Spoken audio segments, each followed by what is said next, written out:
Hi, everyone. Welcome. We are so excited to be continuing this new season of our town halls. If you weren't able to join us last week, we had people, pets, and policies. It was a great town hall that is published. We'll chat that for you guys so you can access it. Getting on to tonight, we have successfully marketing and adopting hard to place pets. I'm super excited that joining us live, we will have Quinn, the Director of Operations for HeartSpeak, and Tori Fugate, the Chief Communication Officer at KC Pet Project. As we know, right now and all of the time, we've got hard to place pets, and marketing them is so critical to getting them adopted and fostered.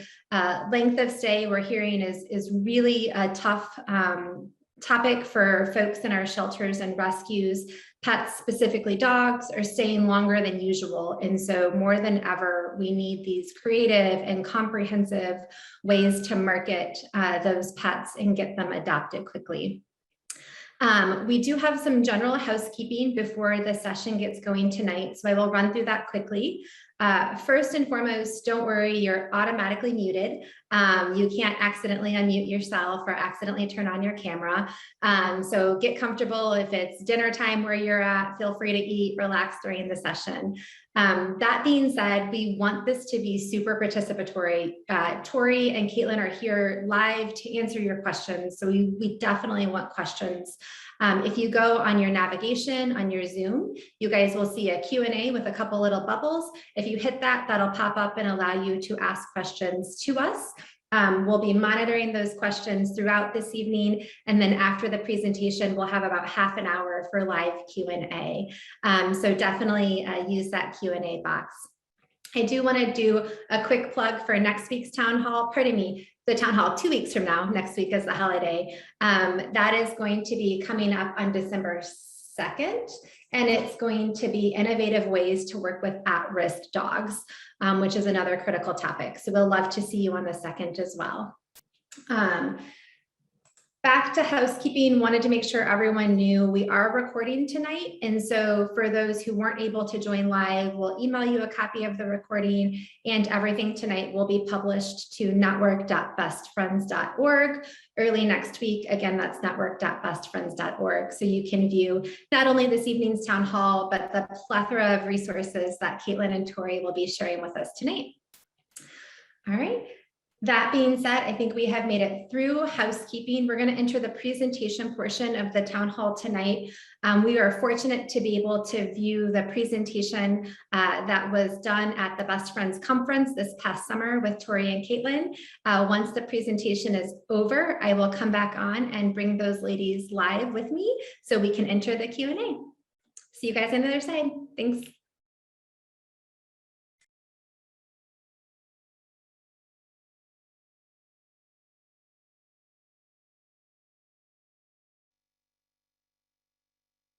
Hi, I'm Tori Fugate with KC Pet Project. I'm the Chief Communications Officer here in Kansas City, Missouri.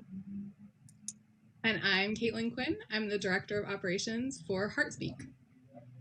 And we are so excited to be here with you today to talk about how to successfully market and adopt hard-to-place pets. Caitlin and I have been in this industry for many, many years and doing marketing for our respective organizations. And this is a question that we get asked a lot, especially as we look towards the future of sheltering. And, when we have these harder to place animals that are in our shelters, how do we move them out of the shelter? And we're also going to talk about how to prevent them from coming into the shelter in the first place, things you can do to work with your community to keep pets in homes. And so today we're going to go through a bit of, a quick analysis of things that we've learned over the years on how to successfully market and adopt hard-to-place pets. And at the end, there will be a lookbook of examples. You're going to get this presentation after the fact. So if we're going through a lot of things that are really quick today, don't worry, we're going to get these to you. You will have these slides and you will be able to see all of the information and all of the examples that we're sharing with you. So here we go. Like I said, I'm Tori Fugate. I'm the Chief Communications Officer at KC Pet Project in Kansas City, Missouri. I joined the shelter in 2012, and I've been able to help build the brand of the organization since I started here, which was in the 3rd month of KC Pet Project, so we're a relatively new organization. I manage all of our marketing, PR, media relations, events, education initiatives, and I also manage our retail, and we even have a coffee shop here at the KC Campus for Animal Care in Kansas City, Missouri, so I also manage that as well. And again, my name is Caitlin Quinn. I'm the Director of Operations for an organization called HeartSpeak, and we're a national organization, tiny in size, but mighty in reach. There's just 2 of us at our organization. And my job is really to try and make all things marketing easier for those of you who are working and volunteering in shelters or rescues. So we provide creative partnerships with artists, provide free marketing materials and designs, and we also provide a lot of educational materials and tutorials. And we both had to share our amazing dogs. So. Yes. Of course. So when we talk about hard to place pets today, what are we talking about? We have a variety of animals that can be considered hard to place pets or like long timers at your organizations. No matter what kind of organization you are, you probably have either all of these or a sampling of some of these. So we're talking about your long timers, animals that stay there a little bit longer than the others, behavior and medical cases, ringworm cats, that's always a big one that we get asked about a lot, FIV and FELV positive kittens and cats, and special needs cats, medical and large dogs. So big dogs is always a big challenge, I know, for us here at KC Pet Project and trying to move them out. Your non-traditional species, so how to move out those random guinea pigs and chinchillas and pet rats that you get in. And then in the pandemic, we've learned a lot about pets in foster. So how do you market pets that are living in people's homes, and how do you get information from your foster families to help move them so that you can adopt them out and get more pets into those foster homes? And one thing that we would love to touch on a little bit, and as we look to what the future of sheltering means, things that we've learned about during this pandemic is that we're really trying hard to keep pets in their homes in the first place. So we think about many pets that eventually become long timers could have been pets that didn't have to come to your shelter in the first place. So are you using tools to keep pets with their families or providing rehoming support? Rehome through adoptapet.com is a great resource to help people that can list their own pets available for adoption, so they show up along with pets that are looking for homes through your shelter. Using Nextdoor and Facebook to market animals to help get lost pets back home. And then also we're looking at a lot of evaluation of cost for caring for the pet in our shelter versus helping them stay with their families. So providing any medical support, behavior support, training opportunities. There's a lot of things that we can do, and looking at it from a cost analysis of what it costs to keep that pet in your shelter, often for weeks, if not months, versus what you can do to maybe keep the pet with their family by providing that support or time that they need to be able to keep their pet with them. Educating on community cats and kittens, when to leave them alone, when to bring them in. That's really a big thing. So if we have a lot of unsocialized cats in the shelter, they can often stay there for a very long time or have limited placement opportunities. And this is also a great fundraising opportunity. So if you're able to fundraise, if you have a Friends of group, or if you're a nonprofit, you can absolutely use this as a fundraising opportunity to keep pets and their families together. So the first big component that we want to talk about outside of preventative measures is getting better images, especially of those long stay pets. And this is where we're going to talk a lot throughout the presentation about kind of placing your resources where you need them the most, right? So you may not be able to get professional photos of every single animal in your care, but for those long stay pets, it's the perfect opportunity to partner with a professional photographer or professional artist to kind of give them that little bit of boost. Our other favorite tips are to include a person in the photo. Like in this example, that connection between the person and that dog is so much more powerful than even that very adorable dog on her own. That connection that you're reading into that photo builds empathy, builds connection, and makes people want to put themselves in that place. Very quickly to go over just some of these other ones, another important part of opening up our adoptions and making sure that all of our community members have the opportunity to partake in our services is making our images more diverse. Essentially, what we're saying is that representation really does matter, and people need to be able to see themselves in the photos that you're putting out into the community so that they feel free to come forward. And some of those community members we're not currently reaching could be the perfect adopter for some of the long stay pets. Some of these other examples here are pretty lost my words, are pretty self-explanatory. Thank you. But using humor, not letting perfect be the enemy of good, not letting yourself kind of negate your own good work, not being afraid to use a cell phone photo because those are perfectly wonderful. And also the other big call out on this slide is to be sure to include alt text on some of your photos on your website and on your social. There's actually some new information coming out that using alt text on photos on Instagram may actually help those photos perform better in the feed. And it's likely because those alt text items are getting indexed in the search for those images. All right, so when we talk about strategies along with images, it's really important to craft your voice for your organization. And this goes along with, just building your brand and, using terminology that is important for everybody to understand, things like that. So consider all the time who you're speaking to. Look at who is following you on social media and look at your insights and how can you broaden your audience? Because the more people that follow you, the larger your audience is going to be, and the more people are going to be able to see your pets that you're trying to find homes for. So consider, boosting to get, a new audience and a new attraction to your page, get more likes, things like that. But a lot of it can be organic if it's shared in the right way. Give everyone a call to action and be transparent. Some of our biggest successes with getting pets into homes is really just being honest and telling their story.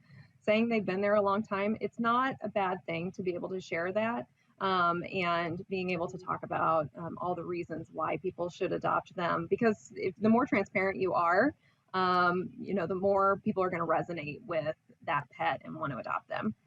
Don't forget to add a donate option. If it's a really good medical story too, this is a great opportunity. Even if you don't specifically ask for donations, we had a cat recently that we posted that he just, you'll see him at some point in this presentation. His name was Tommy. He was honestly a hot mess. And he'd been shot a couple times. He'd frostbitten ears, things like that. We didn't specifically ask for a donate button or for donation whenever we posted him. We just added that little donate link on there on Facebook. And we had like $2,000 that were donated. That was donated just to help with Tommy's care. And we didn't actually explicitly ask for a donation. So it is okay to do that as well. Invest more time on getting volunteers to take photos and videos and write bios. This is really important. It's not just up to you to get everything and really, giving your volunteers a role to be able to help you write the bios and getting photos and inputting those into your software, getting them on your website. It's really important to be able to ask for help whenever you need it and have those volunteers be able to help. Don't shy away from transparency and humor to build connection and generate trust. Caitlin talked a little bit about this as well, and we'll show you some examples at the end of ways that people have used humor to help a more difficult animal be able to get adopted, and it works. So that's important. People want to be entertained on Facebook as well and on social media. Be cognizant that you're not using animal welfare terms in your marketing that people may not understand. This is really hard too. I use it all the time. I'm like, this pet was returned to owner in the field. Nobody knows what that means outside of the animal welfare industry. So be sure to use terms that people, really know and be able to understand. That pet was able to go back home without having to come to the shelter, things like that. Look for options for translating your documents too. This is very important to be inclusive in all of your marketing. If your website can be translated from English to Spanish very easily, do it. It's a really great option. We just added a WordPress. We use WordPress for our website, and we just added a tool. It was just a plugin, and it took 10 minutes to add to it. And now we can translate our website from English to Spanish. And if you need help, reach out for volunteer opportunities to be able to translate all your documents and all of your marketing from English to Spanish, and then look at other languages as well that are relevant in your communities. So a lot of what it comes down to, and we're talking about refreshing bios, really touches on a lot of what Tori just mentioned. So the first is to not be afraid to collaborate, and especially for those longer stay pets who maybe their bio was written months ago or even just weeks ago, and that can start to feel a little bit stale, or maybe it was never written as completely as it could have been, because other animals can kind of fly out the door without that complete picture in the bio. But when we're starting to see pets stay a long time, it's usually a good sign that description needs to be updated. So be able to collaborate with the volunteer or the foster who maybe knows that animal the best. Our favorite thing is to use kind of crowdsourcing tools like or a Facebook group or Dropbox, something that allows you to easily collect information from lots of people in your organization will kind of streamline that process so that you're not constantly chasing someone down for that information. Another really important tip is to, again, match your resources with your needs. So in this case, you may not be able to write a full bio for every single pet, but for those long stays, that's where you're going to deploy, the big resources in that case. Finally, I think it's a really good reminder to touch on what Tori just said, that in the bio is where we tend to use a lot of that insider speak or that jargon. So think about even terms like as simple as reactivity, or things that we use very, commonly between ourselves, like food guarding or possessiveness. Even those kinds of terms sound incredibly scary to the public. So figure out ways that you can explain that, and also medical terms. So we throw around terms like mange, which to us, in most cases, treatable, simple, a lot easier to explain, but we don't often take the time to explain those medical conditions. So this is where you want to be able to do that.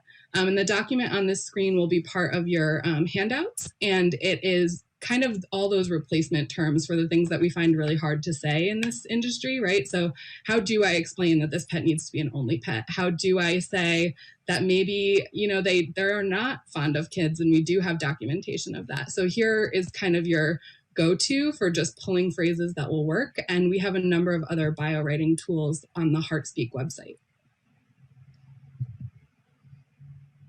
So the next kind of most important piece of the puzzle, especially for those long stay pets, is video.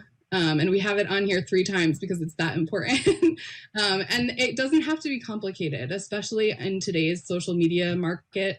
Shorter is going to be better. So those kind of 15-second reels and very short TikTok videos are really valuable for being able to kind of show a slice an animal's personality. And there actually was a study done in 2016 that showed that adopters responded much more positively to video clips, 30-second video clips, than they did to still photos, even when those still photos were really beautifully done and showed a well-behaved pet. So I think what we learned from that, and what I think we kind of know anecdotally, is that people, when they can see an animal moving around, when they can see them interacting or playing, they get a better sense for who that animal is. So if nothing else, if you have, strapped for resources and you can't do any of the things that we're recommending, I would say take out your phone and take a video of that animal, and that may be the golden ticket to getting them home. Oh, I wanted to, sorry, Tori, if you go back for a second, I did want to talk about live video for a second, and I totally glossed over that. But I think that this idea of doing a live video and kind of meeting the education with entertainment value is really an important piece of this as well. Someone that Tori and I both know, we're in a group together, was just telling us that they did a live event on Facebook, and they live streamed for actually over an hour. And ended up getting 4 of their long stay pets adopted following that, because they did a full tour of the shelter and were able to really do a deeper dive into showing off those pets. If you can't or don't want to do a short video clip, that's always a great option. And Tori, you guys have done this with some of your cat managers, right? Have done some education on that. Yeah, we typically will go live with our director of feline operations here, because she's very, very knowledgeable on all things cats. And we do a lot of education videos where we talk about what to do with cats when you see them. So community cats, and during the winter months in particular, when we see, a lot more feral cats and unsocialized cats that are coming in, people worried about them in the cold, things like that. We did a lot of educational videos where we showed them how to make shelters, and talked about when to help, when to not help, and things like that. And we got a lot of great questions and a lot of great responses. And then we can actually just link back to that video all the time whenever we have people that are asking about it, and we can actually add it to our website as well. So that we have it all the time. I love it. Yeah. All right. And another great way to help your pets get adopted is to take advantage of social trends and community events. So pay attention to what's going on a national and local level. You may have heard last year when the Chiefs won the Super Bowl, there was a player that sponsored all of the dog adoption fees for all of the pets at the shelter. That was my shelter. So that was a really, really big thing that happened, and it had a huge national response. And so in all season long, Derek Nottie, the Chiefs player, sponsored a dog adoption fee for every Chiefs win. And we used that as an opportunity to promote some of these harder to place dogs. So we did a lot of big dogs, long timers, animals with medical conditions, and he loved it. He loved that we used that as an opportunity to help some of the dogs that just needed a little bit of an extra boost, because they certainly had way more shares on those posts than the average post that we talked about them. So if you have the opportunity to work with athletes or newscast or weathermen or news anchors and things like that in your community, kind of be creative and think about ways that they can help you get these pets adopted and have that little more extra exposure. Naming pets after celebrities, TV, movie characters, local personalities. We just had a whole line of cats that were named after Bridgerton characters. Those little things resonate with people. They're like, I want to adopt a cat named Lady Whistledown. Of course I want to adopt that cat. And so those little things can actually, it doesn't even have to have a bio, just the cute name can get a lot of attention and help them get adopted faster. And then if you do work with like local personalities, be sure to tag them on social media so that they can see it, they can share it if they want to, and use hashtags to get more impressions on those posts as well. And have fun with holidays, even silly ones. Look at Heartspeak has a great editorial calendar that you can download that has, all of the holidays that are throughout the year. I don't know about you, but every time National like Puppy Day comes up, I'm like, oh, the news told me about it before I actually knew about it, because it's like there's so many cute ones. But download that editorial calendar so you can kind of use that as a fun marketing tool, like National Taco Day and things like that. So, which is an amazing holiday. Might be my favorite holiday, actually. So when we're talking about social media, I think the next biggest question after we talk about content is how often should we be posting these long stay pets? And I think that a lot of us fall into that trap of, we know that we posted about that animal maybe once or twice, and so it's on our visibility radar, and we tend to sometimes assume that the community is following every single post that's going up. But I think if we reflect on our actual engagement and things like that, we know a lot of people are missing our posts on social. And so not being afraid to post an animal more than once is really just kind of, we want you to feel empowered to be able to do that. You want to probably share them in different ways. So if you featured them with a photo, maybe you want to put together a little graphic and feature them a little bit differently, or do that live video or that video clip to try to diversify the content that you're putting out. You also want to consider using stories as a way to be able to kind of spam your feed with that animal over and over, but not have it really take up valuable space on the actual feed. And another great example of this, I think, being able to do a takeover. And Tori, you just had a foster do a takeover with a pet, right? Do you want to talk about that? Really? Yeah, Instagram takeovers are super fun to be able to promote your fosters. And so we just did one where, they did a foster promotion all day long, showed what it was like to foster a dog and what he did all day long, which is a lot of sleeping. And then he also used that opportunity, used the Q&A to have people ask about what it was like to foster. And it was great coming from his voice, because he knows so much about fostering and he can talk about what his experience is. So it was really great. We had a ton of great engagement, and Wahoo was the dog's name, and he got adopted as a result. That's the last thing that I want to say on this slide, because we are running short on time, is just that it's really also important when we are talking about where we're posting to consider who we're not reaching and who is not currently part of any of our social audiences. And on that note, I think it's really important to revisit good old-fashioned marketing techniques, like being able to make flyers. And we have some examples later in the lookbook part of the presentation about even partnering with like food service delivery and having pets featured in a pizza box and things like that. So creative ways to reach a new community.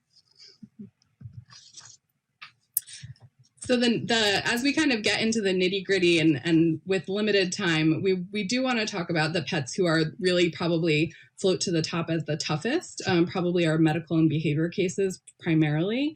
And the first thing that we need to address especially if it's an animal who was part of a cruelty case, or maybe you had a well-known or well-publicized fundraiser for an animal, is that we have to be honest, and that honesty builds compassion.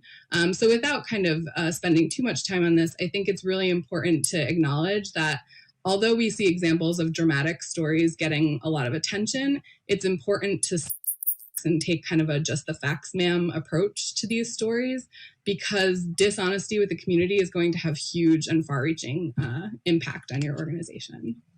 So we can move on to the next. And yeah, along with that, promote them just as individuals, as individual pets. They all have a unique story. This is Tommy that I talked about that was sort of the hot mess cat. But, you know, I always get asked, like, how do you promote FELV cats and get them adopted? I'm like, I promote them as cats, and then kind of educate what FELV is. But oftentimes it's just adoption marketing, or marketing is not the same as adoption counseling. So getting them in the door is the first step. And then you can kind of talk about what's involved with that. But really, we just promote them as cats. And if they come there to meet that cat and it doesn't work out that they want that one, you still have a lot of other cats that they can meet. And so getting them in the door is really the first step. There will be people who are interested in those harder to place pets. So share them, share your senior pets, make sure that they're also visible at your shelter. We have our ringworm cats right up front, and we talk a lot about ringworm when people come in. Don't hide them in the back. They're not going to get adopted if they're in the back. And adoption specials, we often avoid doing specials that are targeted towards a certain breed or like seniors and things like that. So we do a lot of, you know, by weight. So we say like large dogs over 30 pounds, and that is our most needed population to move out of the door. So that's the ones we focus on. And be ready if a post goes viral. I mentioned the Derek Nottie thing. That was a week of my time doing Derek Nottie media, of the Chiefs player that did all of the Super Bowl sponsorships. So if you have a post that goes viral, be ready for all of the media attention. I put this example here because this is the most recent one of Prancer, the demonic Chihuahua that did get adopted as a result. But I know that shelter had a hard time keeping up with everything because it was a lot of media that goes along with that. So, and be sure to keep your staff informed on how they can communicate what's going on with this animal as well. And that takes a little bit of pressure off of you as the communicator. So here at the end, we're not really going to go over any of these in depth because we don't have enough time, but we are going to give this to you. These are great slides for inspirations from organizations across the country. So we have some examples of, you know, pit bull campaigns that people have done that actually just talk about pit bulls and not really, you know, highlighting them to get them, you know, adopted, but just educating people on how cute they are, that sort of thing. And then case studies on how to write bios and some great examples of that. Social trends. This was a video that we'll put a link to in here that's about the unicorn drink that was at Starbucks from Front Street Animal Shelter. It's one of my favorite videos that we've ever done. Sorry about that. Forgot we had that video in there. And then medical cases, examples of times when people use transparency to post about medical cases and how it was used to raise money. Animals with behavior challenges, transparency and celebration, and then some examples of adoption specials that we've done at Casey Pet Project, some really cute ones and unique things, and then using holidays. One of my favorite is doing ringworm special around festive fungus is what we call it at Christmas. And it is good humor, helps our ringworm kitties get adopted. And then we have a Mother's Day special that we do every year as well. Here's some other event promotions, and just this was a good example of what Caitlin talked about, people using low tech with high impact, putting like flyers on pizza boxes, things like that. So, but we want to thank you so much for coming to our presentation today. Caitlin and I are so excited to be here and share with you very, very quickly things that we've learned over the years, but our email addresses are here.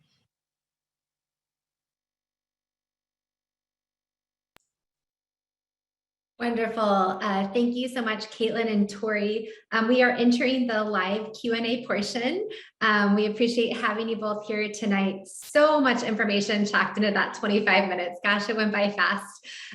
We've got tons of questions rolling in. We also have a couple that were pre-submitted with registration. So I think I'm going to start with the pre-submitted ones before we go to some of the live ones. A reminder for all of our attendees tonight, you can use the Q&A box to ask questions of Tori and Caitlin while we're all together here for the next half hour. So one of our pre-submitted questions, what is the best way to handle remarketing a dog after you've already done a big push, the dog was placed and then returned? I think that's a great question. And I think all of us have that occur at one time or another. And I think this is a really good case for honesty in a lot of cases. I think that simply explaining the situation, and I think we can concisely do that often by saying this dog was returned through no fault of their own, and here's what we have to tell you, or here's what we were lucky enough to learn on their adventure, out in the world. Yeah, I totally agree. We see this a lot at our shelter. Pets are returned, and we also try to make it whenever pets are adopted, it's like, it is okay if this does not work out in your home. We would rather, you let us know. We encourage people to also rehome the pet on their own, post it on their social media or using any of our rehoming tools that they can try to rehome the pet. But, just having the pet in the home for even a short amount of time and it coming back, we learn so much more about that pet than we did having them in the shelter. Yeah, Tori, I love how you hit on that. Return doesn't mean failure. Like, returns are okay. We shouldn't be afraid of returns. They're going to happen. And to your point, we can learn from them, or we can even support our adoptive families in home-to-home rehoming. So great points. Another question here. So I'd love to hear ideas for networking pets with disabilities, specifically ones that may have potty issues, inappropriate urination, that sort of stuff. Sure. So Caitlin, you may have some other fun resources too. For these, again, it's just that honesty. Like, we talk about their medical issues, but we also try to do it in a way that doesn't sound scary to people. So urination issues, are a significant issue, but you have to always have in mind that there is a home out there for every single pet. And so we get a lot of animals that come in that are, really old cats, like 19, 20-year-old cats. We know that there's a home out there that is going to want to take a senior pet. So how do you appeal to them? And how do you make that pet sound like the pet that they just absolutely cannot live without? We also do a lot of hospice fostering as well. So end of life care for some of the more severe cases that we have, but we talk a lot about our hospice fostering and just showing the pet in the comfort of somebody's home versus in a kennel, and it really appeals to everybody and makes them want to help out with those pets in their community as well. Yeah, and I would just add to that I think that those are the cases that sometimes when we were talking in the presentation about placing your resources where they're most needed. So if you don't obviously have the time or the resources to be filming every single dog that's with you, but if you can take a video of what it's like to spend some time with that cat, I think those are the cases that it really helps for people to just see them as a cat, right? And kind of overcome any of the potty issues, because they can kind of connect with them and see a little bit more of their personality, because they are so much more than that issue that they're having. Yeah, absolutely wonderful. How can we better manage expectations about all of our dogs, not just looking at them individually, without projecting rescue dogs as damaged goods? That's a really good question. And I'll pass it to you in a moment, Tori, because I think you have a lot of experience with this as well. But I think it's one of those areas where I think in marketing animals individually and not putting kind of blanket statements on them, we are actually doing that, right? So I think it backfires on us a little bit when we, in our effort to, try to come to some broader understanding that we have because of the work that we do, but that will not necessarily resonate with the community. The more that they see us talking about animals as individuals, the more that message kind of comes across. And I also think it's a really good case we're talking a lot about adoption marketing, but it's a really good case for kind of broader outreach and educational marketing that we do in a lot of our jobs. And some of that includes, posts about what it means to acclimate a dog to your home when they first come in as fosters or as adopted, and what it looks like to give them a little space to adjust, and really kind of harping on that message sometimes will eventually get through to people that so things aren't necessarily going to happen overnight. Yeah, I love all of that. And I think it's been really unique in the past couple of years during the pandemic that it's like the only bright spot of the last 2 years, that adopting and fostering a pet was like the really cool thing to do. So we kind of have to keep figuring out how we can ride on that momentum of, having a shelter pet in your home is like the really cool thing that you can tell all your friends that you're doing. And how do we start appealing to younger audiences to adopt, and thinking of new fun ways to promote them on TikTok and other media avenues. And so it's for a long time, it's sort of the perception of like, if a pet's in foster, that there's something wrong with them because they're in foster. And we're really starting to not really experience that anymore. They're just in foster because we're learning more about them in a foster home, and it's helped us open up a kennel in the shelter and keep resonating with that message all the time in your community. And then we kind of start drifting away from that.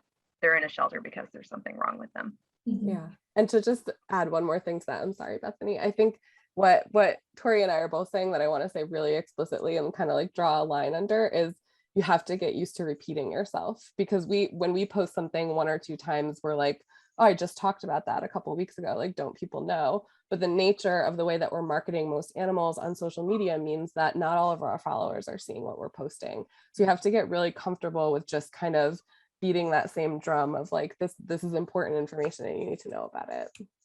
Yeah, no, absolutely. I was just going to add, Tori, to your point with showcasing pets in foster, like it's also a great call to action to grow your foster base. So it's like you get 2 wins with just one communication. One more pre-submitted question before we go to our live questions. Any advice or suggestions on how to manage our internal teams when they recommend we market a dog who has behavioral issues? Yes, we have this a lot. So my job as the communications director basically for the shelter is, I always joke, my job is to bug every single department all the time to get information from them so that I can share it with our community. And so I try to keep in constant contact with our teams. I try to check in every week, find out which dogs are not doing great in the shelter. If they're having some behavior challenges, if quality of life is in question, if they are, really, we need to focus on getting them in a foster home, trying to get them to go on a dog day out. So really getting a lot of information from our team so that I can start sharing those dogs and sharing them in all of our different formats in very unique ways. Because if I'm not sharing them and that dog continues to decline at the shelter, or if something happens, then, we have to start making, we look at difficult decisions that none of us want to make in shelters. So, trying to move those pets into foster homes, even just sending them out with a staff member or a volunteer for a few hours so that we can get additional information about their personality that maybe we're not seeing in the shelter, can save a dog's life. So I really just try my hardest to stay on top of everything that our team is working on, any concerns that they're seeing with dogs in the shelter, so that we can get them promoted and get them out of the shelter. And I think the only thing I would add to that is, I think, I don't know if the question refers at all to sometimes there's, an internal struggle about how much information do we share in those bios. And I think that's where I always go back to, Tori mentioned this in the presentation, that our bios can't replace adoption counseling. And I know that got very difficult with virtual adoptions through COVID. We kind of had to find that line again of what do we provide and what don't we, depending on what our resources are. And I think every organization is going to come to a different conclusion about purely positive bios, or how, do we want to give people a little heads up that there are, things to know about their dog-dog interactions or their dog-cat interactions or what have you. And that's a personal decision. But I think helping folks within the organization understand why that is, that we're not trying to adoption counsel within those bios, is really important. And I think the short answer to that is, we want to be able to have a conversation with people, because so much of this information is more nuanced than we could ever shove into a bio. And the truth of the matter is, people don't read if we get beyond, a paragraph or 2. And so we can't get all that information out there. Yeah, it's such a great point. We are doing so good as a movement, transitioning away from standard applications, adoption applications, and moving to those conversations. What we don't want to do is take that adoption application and put it in our bio, right? So all of the restrictions that were our application, we don't want to move them to the bio. The idea is still bring people to your rescue, to your shelter, have those conversations, and then figure out the best match for them. Even to your point, Tori, you made this in the presentation. They came in looking for a cat. It's not a good fit. I'm sure you've got plenty of other cats you can introduce them to. So don't turn them away before they make it to your front door. Those were our pre-submitted questions. I'm going to look at our live ones. I promise I'm not looking for pets on Pet Finder. I'm reading questions, but you guys will see me peeking over this way. Our first question, and we had several people ask this from the get-go, what is alt text? As I was reading those questions coming in, I was like, you know what? I didn't take my own advice and define what I was talking about for the audience. I'm actually going to paste into the chat for everybody some resources on this, but the short answer is that alt text is short for the term alternative text, and that is used for low vision clients and low vision audience members who might not be able to see the images on social media. So on Facebook, there's actually automatic alt texting. Facebook has, as part of the algorithm, it adds tags and alt text to an image, but you can edit it. You simply go to edit photo and you can customize that alt text. On Instagram, it's under advanced features. So when you're writing your caption, all the way at the bottom, there's advanced features. You click on that and you can customize your alt text there. And what I was saying in the presentation is it's very important from an inclusivity aspect. Like, you want people who have low vision to be able to know what you're talking about, but it also has kind of this added benefit of keywording your photos in some ways. And there's a lot of data to suggest that that's actually helping your posts rank a little bit higher. And in this kind of day and age of social where we're all trying to get our posts seen, I think that it's a good practice to get into. You can also do that on your, you can also do that on your website as well when you're adding images on your website. And that can also help boost your search engine optimization. So all of that. Yes, and I love, Caitlin, how you brought up that it's like the right thing to do from an inclusivity perspective. I'll do a shameless plug for the Social Vulnerability Index study that Best Friends released earlier this year. And we found that areas of high vulnerability, which includes individuals with disabilities, have almost a 19% lower adoption rate than areas of medium and low vulnerability. So it's super important. That's just something where, unbeknownst to us, we were excluding an entire market. And so making sure that we're proactively taking those steps to bring everyone in. Yeah, the second link that I put in the chat, the one from Hootsuite, is so interesting about all the different ways to kind of optimize your social for inclusivity. That's awesome. Thank you. Claire is asking, can we discuss some strategies to get foster people to give feedback? Yes, we all had this challenge during the pandemic. We're like, okay, all of our pets are in foster. Now, how do we get information from everybody?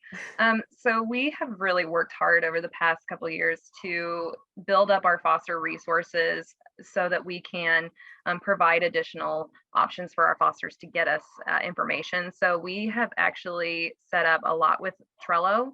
And trying to keep track of like bios and things like that as they come in. We have a great form that we use for all of our dog day outs that we just ask somebody to fill out. It's like 4 questions, just the name, the pet you took out, how their day went, and send us photos.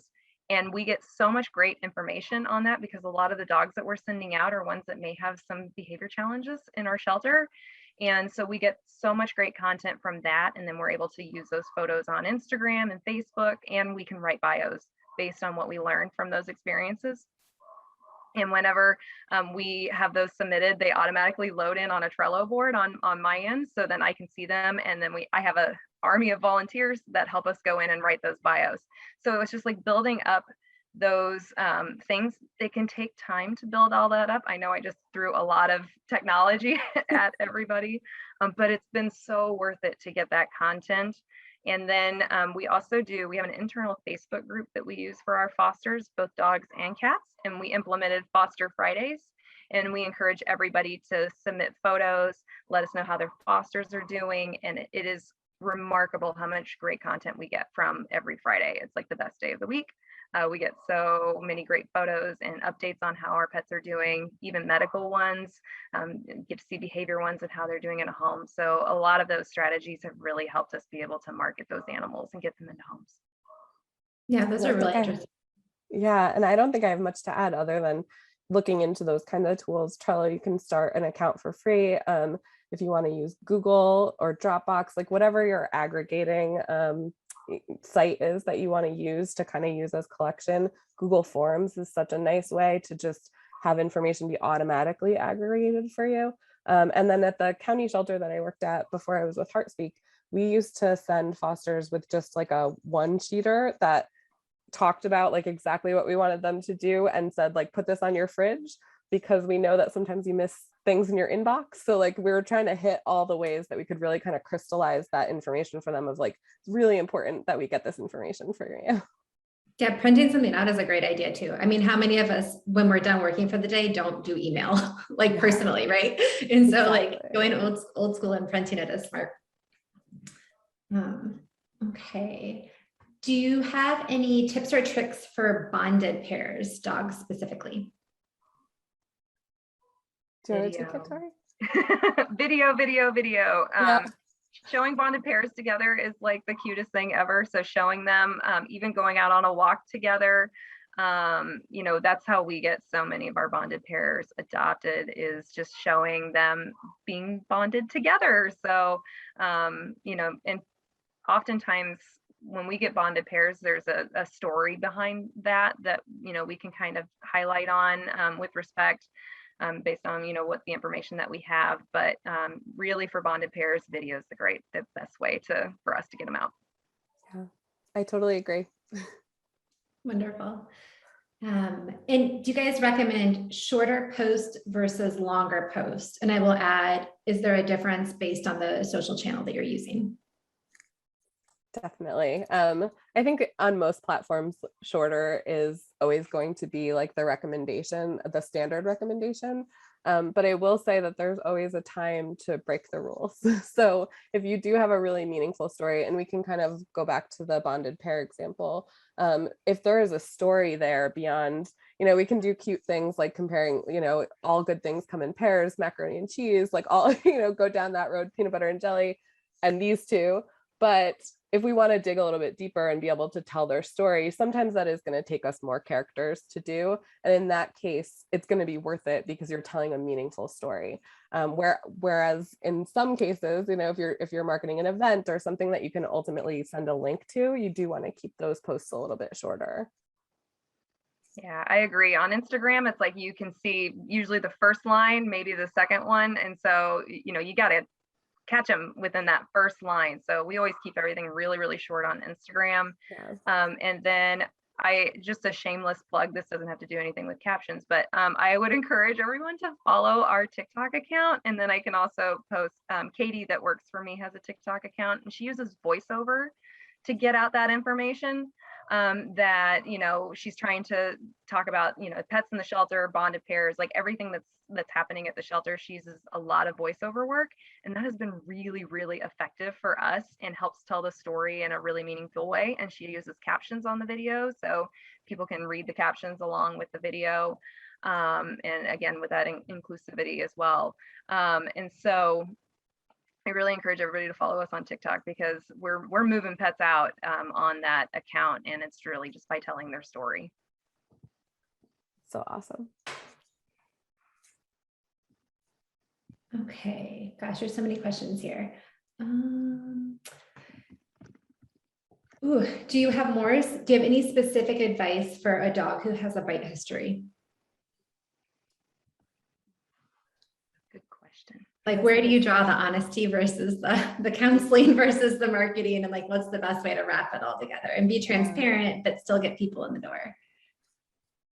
Yeah, I think this is where the big difference is between adoption counseling and marketing. So, disclosing that information whenever we have them in front of us and we're talking to them about the animal, and then they can make their decision based on the information that we provide them. But the goal is to get them in the door. So we typically do not mention anything like that in our social posts. Yeah, I tend to agree with that. I think it's such a every situation is so nuanced and so different that there's no way for us to really capture that in, one single sentence or anything like that. So I think it's really important in those cases to make sure, and maybe you're putting in, a pre-adoption conversation, even by phone, for those specific animals. If you're worried about people coming in and being upset about the circumstance, then for those animals, I would just put, like one extra step that maybe like give us a call to talk about this, or when you get applications for those animals, you're going to be proactive about reaching out to those folks before they come in. But I think those are also really great opportunities to, if it's not a good fit, to get them adopting another pet that's in your care. So I think it's another reason that we want to bring people in so that we can have that more nuanced conversation. Absolutely. If you're choosing to adopt out your animal, there's no reason you shouldn't market it, right? Like if the cat or dog is in your adoption program, they're in your adoption program. So you've got to get them out there and get people in the door to have those deeper, more meaningful conversations. Absolutely. Okay, let's randomly pick one here. Hopefully we'll get to most of them. This is from Laura in the audience. Is there any research that shows whether shelter-initiated social media posts actually lead to adoptions, and what platforms are most effective? She's trying to figure out exactly like how, where, when, frequency for their longer length of stay dogs. I think that's a good question. I'm not aware of any like aggregate data around direct correlation between posts and adoptions, but I think that you can capture some of that data for your own organization simply by adding a mechanism for asking people how they heard about your organization or how they heard about this pet to any kind of conversation that you're having around adoption, and just kind of standardizing that as part of the procedure. And I will say a lot of people ask really generically, like, did you hear about this animal on social media or on our Facebook page or on Pet Finder? And I would beg you to get a little bit more granular about that and say, just at least give the options for the platforms that you're on. So did you hear about this animal on Facebook or on TikTok or on Instagram? And then I'll turn it to Tori in terms of the specific platforms, because I think they have a really nice way of approaching this. Yeah, I mean, we take everything that with all of our social platforms, that we have different followers on every single account. And so we're really studying like where our followers are from. Are they mostly female on like Facebook? And so we're, focusing our messaging on every single platform based on the information that we have in front of us. Like our TikTok account, we have followers from all over the world. So our message on there is very, very broad. And we use it a lot just to even highlight like the importance of adopting shelter pets, just educational messages about how cool shelter pets are to adopt so that they may be inspired to go and adopt from their local shelters.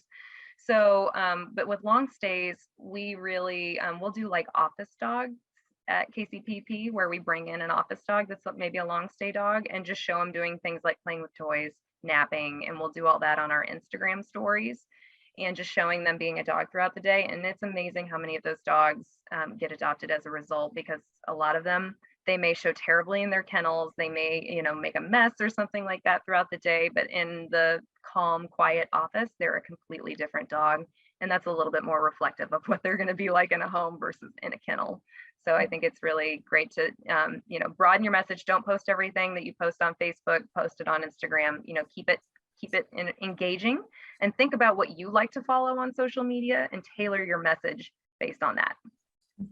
And I think there's also this temptation to be on every single platform, and you have to figure out what works for your set of resources, because I think my preference would be that you're on one platform or two platforms really very strongly, and you feel like you can keep up with that rate of work, than spreading yourself too thin and, being on Twitter and tweeting, but not really being engaged with that community. That's a really good example of a platform that really needs you to be highly engaged and kind of conversational. And so if you can't meet kind of that demand, then it's much better to just pare back and say, okay, I feel really comfortable on Facebook and Instagram. And now that Instagram has Reels, I can play around with that, and that'll get me comfortable with TikTok, so kind of cut yourself a break, I guess, is what I'm also asking. That's such great advice. Like, more isn't always better. Yes. If you don't have the resources to manage it and really engage with it, it's probably not the right channel for you, unless you can leverage your volunteer base and acquire those resources and have engaged volunteers that can bring that channel the attention that it needs. Really, really good advice. Okay.